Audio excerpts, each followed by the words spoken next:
Hi there, fellow humanoids. My name is Mr. and I found another monster. Hi there, fellow roleplayers and game masters. My name is Mr. and today I want to talk about another monster. This is my second video in a video series that I want to do about monsters that I would have otherwise skipped.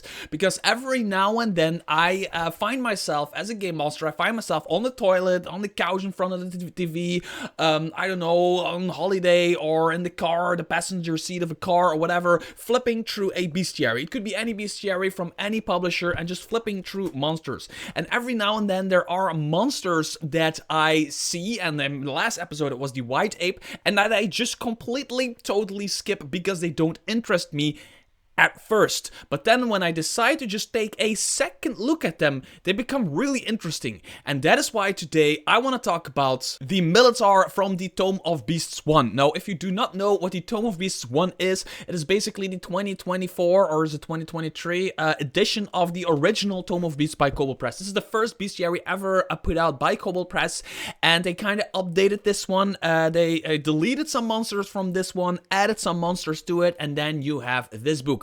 But there's also some monsters that got a little bit of an update, and the Millitaur is one of those. When I first looked into them, I didn't know. I was double checking to see if they were also in this book, and I noticed they are in this book as well. So if you only have the old one, you have the Millitaur, but they added some interesting stuff in here that actually made it stand out for me, because now you can not only use this creature for beating the living crap out of your players, because believe me, you can use this creature to beat the living crap out of your players. You can also use this as a somewhat weird role-playing encounter for your players to kind of, it's almost a merchant that you can use in your game for your players to stock up on supplies, especially like healing potions and poisons and other elixirs and that kind of stuff, without just putting like a merchant or whatever, a traveler in the middle of a jungle or something like that. So the Millitaur lives in jungles, swamps, those kinds of places, because they are basically one of those weird worms which has like 1,000 legs or something like that. And they are good with poison. They have poison. They have like a weak poison going on that they also smear on their axe and everything. And combat, the prowess of this creature is really good, although it's only a challenge rating 3 creature. Believe me, it's a Kobold Press challenge rating 3 creature, so it's more like a 4 or 5, especially if it uses everything it has.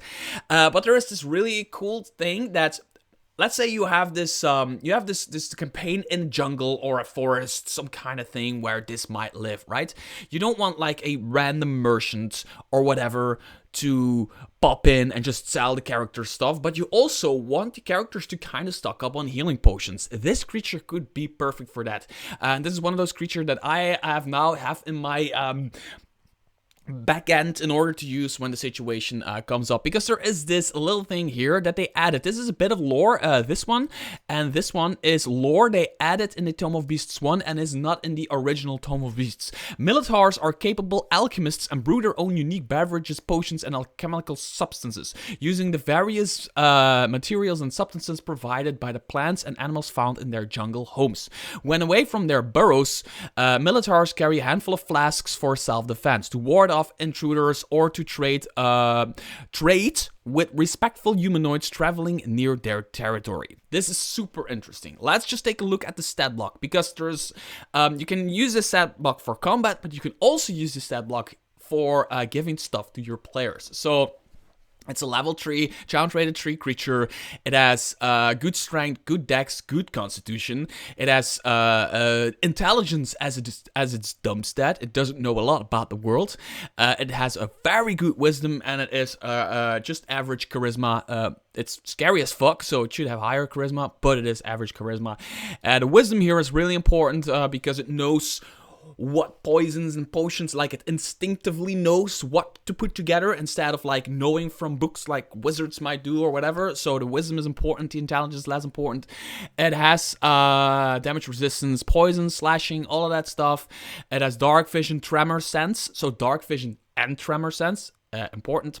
But It has a multi-attack. It can make 2 hand axe attacks. Hand axe just +5 to hit, deals 2d6 plus 3 slashing damage and 1d6 poison damage. So that's kind of like setting the tone of the monster. Now, everything that I said up until now, outside of this lore bit, this is the stat block in the original Tome of Beasts, at least the one that I have, only goes up to here. The poisonous flasks and the healing tonic is not in here, but they are now in here because it makes sense for the lore here, right? Because they are alchemists and brewers. I think this is really cool. The poisonous flask. Now, I would change this. I'm gonna tell you why I would change this. I don't like this being a recharge ability for me, and my brain, roleplay wise as a game master, doesn't make sense.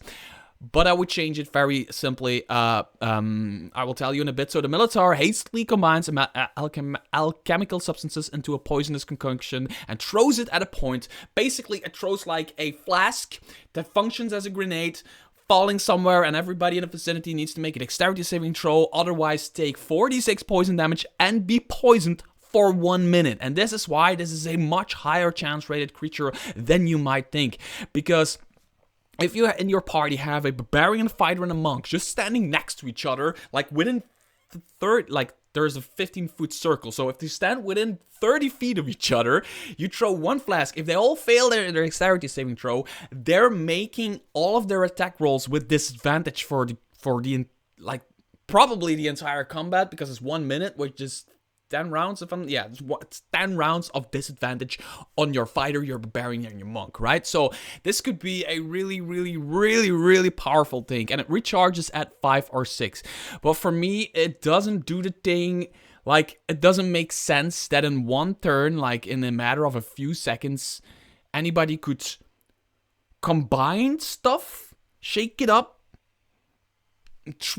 aim and throw it in like one turn. It just doesn't make a lot of sense, so I would have it differently. I would roll, in this case, a d4 plus 2, and that's the amount of flasks it has. It has prepared, it has at its body or in its lair or wherever it's sitting, it has 1d4 plus 3, so a minimum of, 1d4 plus 2, so a minimum of 3 and a maximum of 6 of these flasks at the ready.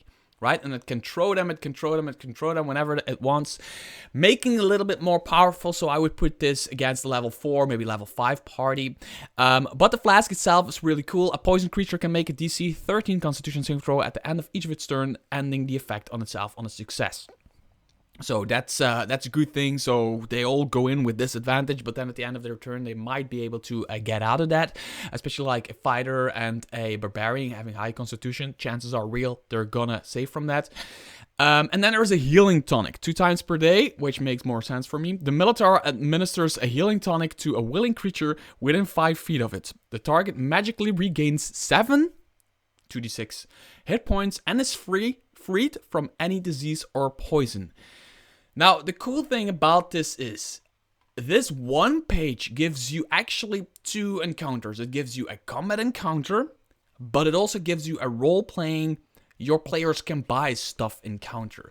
Because if your players encounter this creature and are respectful of it, and are like, okay, you're the king of this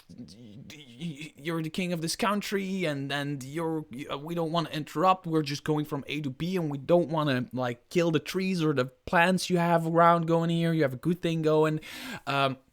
This creature might be like, oh, but you have this kind of food, or you have this, maybe we can trade, which is a good opportunity for the players to get some stuff. And the stuff they can get is actually basically right here. There is no like table or anything, but there are healing tonics. You can roll as a GM, like you roll a d4. Oh yeah, it has 3 healing tonics on offer, and you roll another d6. Oh yeah, it has 4 poisonous flasks for you to get, right? Which is really cool, because this healing tonic is also something special. It does regain 7 hit points, 2d6, and the target is freed from any disease or poison. So it's also a cure disease kind of thing.